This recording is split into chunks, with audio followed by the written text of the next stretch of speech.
O Medcast chega à 10ª temporada em 2021, com mais de 120 episódios e 400 mil plays. Eu, Roberto Bob Maranhão e Daniel Coriolano somos seus anfitriões no maior podcast de medicina do Brasil.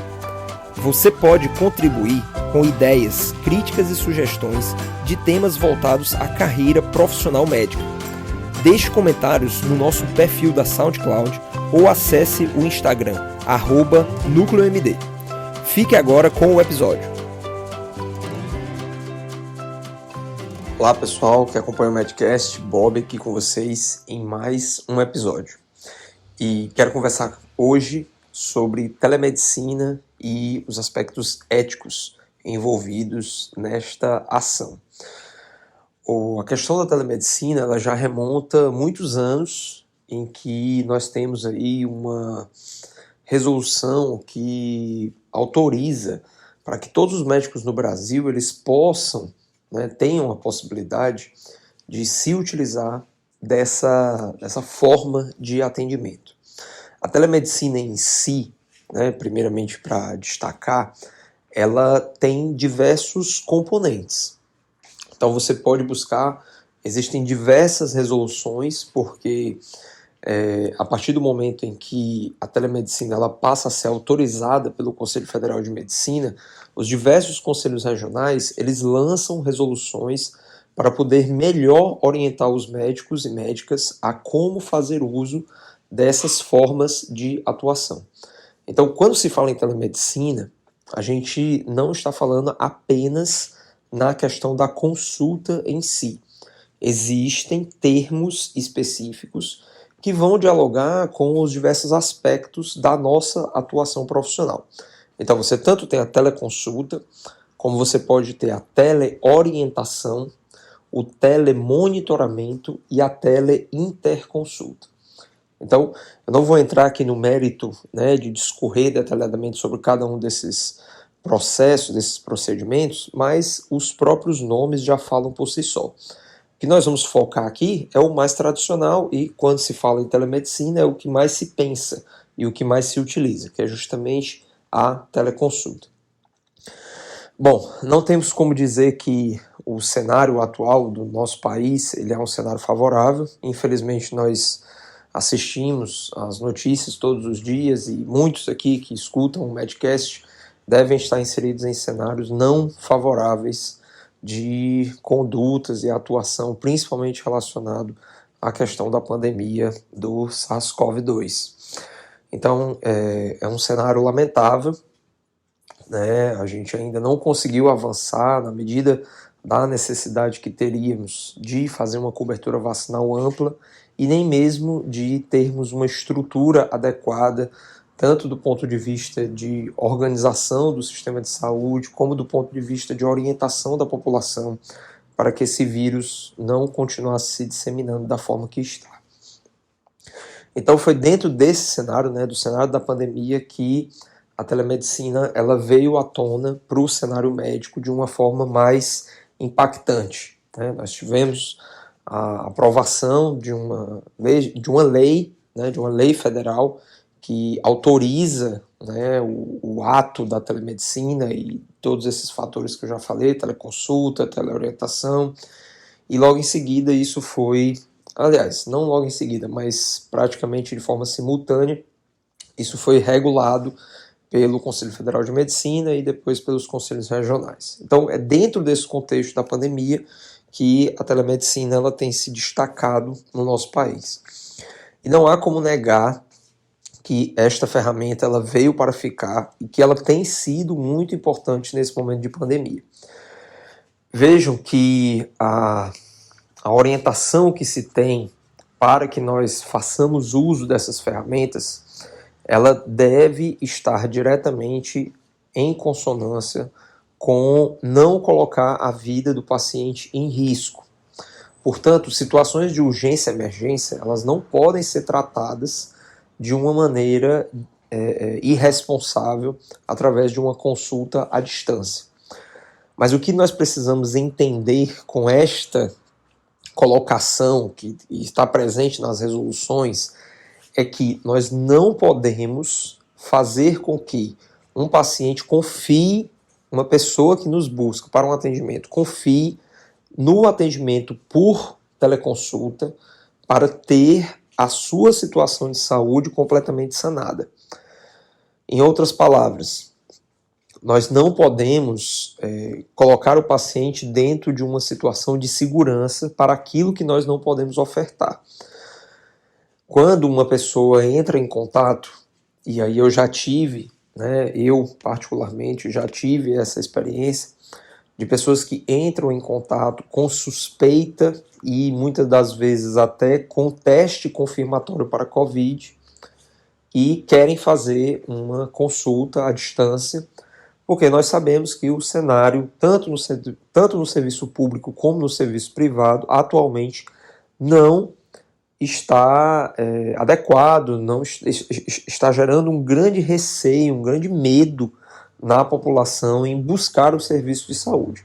Então, a teleconsulta, ela vem de modo a corroborar, a contribuir para dar uma segurança a mais para a pessoa que está angustiada devido a um teste positivo, seja ele um teste de antígeno, seja ele um teste de detecção viral, mas que, enfim, ela está vivenciando uma situação, ela tem sintomas, tem ali algumas queixas, mas não sabe exatamente como se portar. São muitas informações soltas nos mais diversos canais, principalmente nas redes sociais e na internet como um todo, e a pessoa precisa muito de uma orientação adequada por parte de um profissional.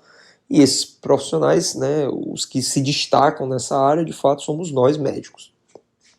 Então, em uma situação como essa, você pode sim prestar o atendimento em teleconsulta. O que você precisa deixar muito claro é que esta avaliação ela vai ter as suas limitações. E uma das principais limitações é justamente a questão do exame físico. Você não vai, por exemplo, poder fazer uma ausculta respiratória numa pessoa por via de teleconsulta. Porém, é sim possível, na medida, enfim, dadas as limitações, você pode, por exemplo, conseguir contar uma frequência respiratória. E, além do mais, você pode muito bem colher uma excelente anamnese, fazendo as perguntas certas para a pessoa que está se colocando para você numa situação em que ela está com suspeita ou ela já tem um exame confirmatório ali que diga que realmente ela foi contaminada pelo vírus da Covid. Então, nessa situação, é importante que a gente tenha alguns cuidados. O primeiro deles é fazer uma boa avaliação para termos uma mínima certeza, e aí, mínima certeza que eu digo é porque certeza absoluta a gente nunca pode ter em medicina. Isso, inclusive, está no Código de Ética quando nós dizemos que não podemos prometer resultados. A não promessa dos resultados é justamente pelo fato de que nós não trabalhamos com certezas. A medicina é uma ciência de incertezas. Então, um paciente, uma pessoa que lhe procura e que está super bem hoje, em menos de 24 horas ela pode mudar todo o quadro clínico dela. Nós já tínhamos isso em doenças como a dengue, e hoje com a Covid isso é muito, muito, muito presente. É um paciente que está clinicamente bem, estável, com poucos sintomas, em 24 horas pode vir a ter uma piora muito importante. Então é preciso que nós tenhamos uma mínima certeza. Uma mínima certeza significa avaliar bem o início dos sintomas, ver em que momento da doença aquela pessoa está, saber definir quais são os parâmetros do exame físico mais significativos e, principalmente, orientar bem a pessoa sobre aqueles que seriam os sinais de alarme. Então, uma falta de ar mais importante. Hoje em dia, a questão do oxímetro de dedo, ele é uma ferramenta que praticamente todas as pessoas têm acesso. Não todas por uma questão financeira, algumas pessoas não têm condição de comprar um equipamento desse, mas se a questão financeira não for uma barreira, isso é completamente acessível. Você tem aparelhos desses por menos de R$200 vendidos em farmácia. E esses aparelhos são, na grande maioria das vezes, os mesmos utilizados pelos próprios profissionais de saúde Não diria que são os mesmos utilizados em hospitais, porque existem equipamentos com um valor um pouco mais alto e que ao mesmo tempo dão uma acurácia maior sobre o nível de saturação de oxigênio, através da avaliação ali na ponta do dedo. Mas no geral, os equipamentos que estão disponíveis para a população em geral, eles são de relativa confiança. Então, se a pessoa pode inclusive adquirir um aparelho desse, é muito importante que nós saibamos fazer uma devida orientação, para que a pessoa, além de ter esse equipamento, ela saiba como manuseá-lo. Então, somados todas essas questões, é possível sim dar uma boa orientação, inclusive orientar sobre o uso de medicamentos, né, destacando aqui, né, a importância que é a informação de que não existe tratamento precoce. Cada dia que passa, em grupos e mais grupos, nós vemos as pessoas insistindo, né, para que seja utilizado antibióticos, corticoides, outras medicações, de forma a combater o vírus. Nenhuma medicação até hoje se mostrou efetiva no combate ao vírus. Nenhuma medicação foi capaz de prevenir uma evolução desfavorável da doença. O que nós podemos fazer é um bom monitoramento e nos antecipar para uma evolução desfavorável. Ou seja, dizer para a pessoa o que é que ela tem que estar de olho, o que é que ela não pode fazer, os cuidados que ela tem que ter, principalmente na transmissão do vírus. E cuidar dos sintomas. Então, se a pessoa está tendo febre, ela precisa de remédio para febre, né? Se a pessoa está tendo indisposição, ela precisa ter a sua alimentação reforçada, garantida. Ela precisa manter o seu aporte energético para que ela não fique cada vez mais debilitada. Então nós temos que focar nessas ações, não ficar nos valendo de medicamentos dentro de uma perspectiva de que um milagre possa acontecer. Queríamos muito, né, e isso é uma frase que nós que acreditamos na ciência e defendemos o bom uso das evidências científicas, repetimos diversas vezes, que gostaríamos muito que houvesse uma medicação que de fato pudesse prevenir uma evolução desfavorável da doença, que todas as pessoas pudessem tomar esse medicamento e, de alguma forma, evitar que a doença tivesse um desfecho desfavorável, que a pessoa tivesse uma forma grave ou que viesse a morrer por conta disso. Mas não temos. O que a ciência tem para oferecer hoje, em termos de prevenção, se chama vacina e nada mais. Se vier a surgir uma medicação, ótimo, será muito bem-vinda, porque nós hoje no Brasil somos o epicentro dessa pandemia. Então, nós, mais do que ninguém, precisaríamos sim de alternativas para combater essa doença. Hoje, a alternativa que temos é nos prevenir, para diminuir os contatos, diminuir o contágio e fazer com que essa curva pare de subir. Curva de óbitos, curva de novos contaminados, enfim, tudo aquilo que está levando essa tragédia, né, para o nosso país. Mas, voltando ao tema da telemedicina, das teleconsultas, então nós podemos sim nos valer dessa ferramenta, dessa tecnologia, para melhor orientar as pessoas e, neste sentido, evitar, inclusive, que as pessoas fiquem se deslocando para um atendimento de saúde. Mas temos que ter muito, mas muito cuidado e muita cautela de não ofertar uma falsa segurança. Se você está de frente a um paciente de risco, obeso, idoso, que tem sintomas, que tem uma alteração nos parâmetros respiratórios, esta pessoa ela não pode se valer apenas de uma teleconsulta. Por mais que a gente tente colocar na balança e achar que, poxa, mas de repente ela não tem Covid, e aí eu vou orientar para que ela vá para um pronto atendimento e lá ela vai se contaminar, na situação em que nós estamos, arriscar que uma pessoa talvez tenha Covid, talvez tenha sintomas, é muito, muito perigoso. Porque esta pessoa com fatores de risco, com sintomas significativos, com alteração de parâmetros respiratórios, pode vir a falecer a qualquer momento, devido à rápida mudança do quadro clínico da doença e as consequências que isso pode trazer para a vida da pessoa.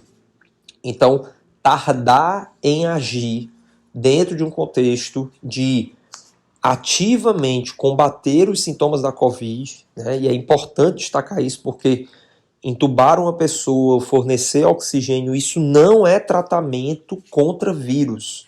Isso é um suporte de vida para que a pessoa consiga resistir e combater a infecção viral. Então, isso, na medida da necessidade, é muito importante. E apenas uma avaliação presencial, uma avaliação em que eu consiga, de fato, ter em mãos os parâmetros reais do exame clínico daquela pessoa e, para além disso, exames complementares que possam me dar uma real noção do comprometimento pulmonar, é que, de fato, vão me trazer uma garantia e uma segurança sobre o quadro clínico daquela pessoa. Então, gente, para resumir, teleconsulta em paciente com Covid é possível? Sim, é possível. Você pode fazer um filtro para aquelas pessoas que têm Covid, mas têm pouquíssimos sintomas, que não têm sintomas que vão repercutir de forma grave, principalmente aqueles que influenciam no quadro respiratório. Esta pessoa ela vai ter um grande benefício da teleconsulta, porque ela não vai ter que sair de casa. Você, através da teleconsulta, você pode emitir documentos digitais, inclusive declarações, atestados, solicitações de exame, prescrição de medicamentos, tudo isso de forma online. Agora, se a pessoa tem parâmetros alterados, se é uma pessoa com fatores de risco, esta pessoa nós temos que ponderar muito, com muita cautela, a manutenção do segmento através de teleconsulta, pois a limitação do exame físico e a real aferição dos sinais e dos parâmetros vitais dessa pessoa pode ser definidora de um desfecho desfavorável. Então temos que ter muita cautela e não dar essa falsa segurança para as pessoas. Tudo bem, gente? Então deixo aqui esse episódio como uma ferramenta, uma contribuição minha, né, com a pouca experiência que tenho, né, da atuação que tenho tido, principalmente na atenção primária. Não tenho tido uma atuação dentro de UTIs, dentro de hospital, mas acompanho diversos colegas que fazem essa atuação, tenho feito atualizações sobre o tema, né? Inclusive agora recente estou lendo e estou adentrando a um tema que é o tema do elmo, né? O uso do elmo, né? Que é um instrumento de pressão positiva, né? Que ele é utilizado como uma forma de tentar evitar que o paciente venha a ser entubado. Então ele já dá um fornecimento de oxigênio melhor do que um catéter, né? Muito dentro de um contexto de um CPAP, né? Então estou me apropriando aí dessas informações. Um equipamento que foi desenvolvido aqui, né? Tem um desenvolvimento aqui no Ceará, através do professor Marcelo Alcântara, né? Que é pneumologista, intensivista e é superintendente da Escola de Saúde Pública aqui do estado do Ceará. Então, estou me apropriando desse tema, né, assim como diversos outros temas que dialogam sobre a questão da Covid-19. E trago aqui para vocês, dentro do contexto da telemedicina, da teleconsulta, como uma ferramenta de suporte, de apoio, tanto na nossa atuação profissional, como no cuidado para os nossos pacientes. Então é isto, um grande abraço, fiquem bem, cuidem-se, né? Evitem de estarem vocês também, médicos, estudantes de medicina, se expondo de maneira desnecessária, e vamos enfrentar da melhor maneira possível essa pandemia, dialogando, pessoal. Nós temos que levar a informação correta para as pessoas. Peço a todos que, por favor, vamos ter cuidado com as informações que nós divulgamos. Eu fico muito triste quando eu vejo informações ruins, né, fake news, se espalhando, né, pelos pelos grupos com profissionais, e é preciso que a gente tenha uma leitura, preciso que a gente tenha uma criticidade muito grande. Essa curva ela não para de subir, e isso não é à toa, né? Isso não é à toa. Nós precisamos ter a consciência de que o caminho que tem sido tomado, ele está errado. Ele está errado. E isso é o resultado que nós temos no nosso país devido às tomadas de decisões erradas. Espero que nós possamos, de forma consciente, com muita responsabilidade, tomar as decisões certas. Um abraço. Muito obrigado por acessar o Medcast. Compartilhe, deixe seus comentários e acesse nosso perfil @NúcleoMD no Instagram. E para você que deseja fazer uma parceria conosco, envie um e-mail para contato@nucleomd.com.br ou veja mais informações na descrição. A gente se encontra no próximo episódio. Até mais!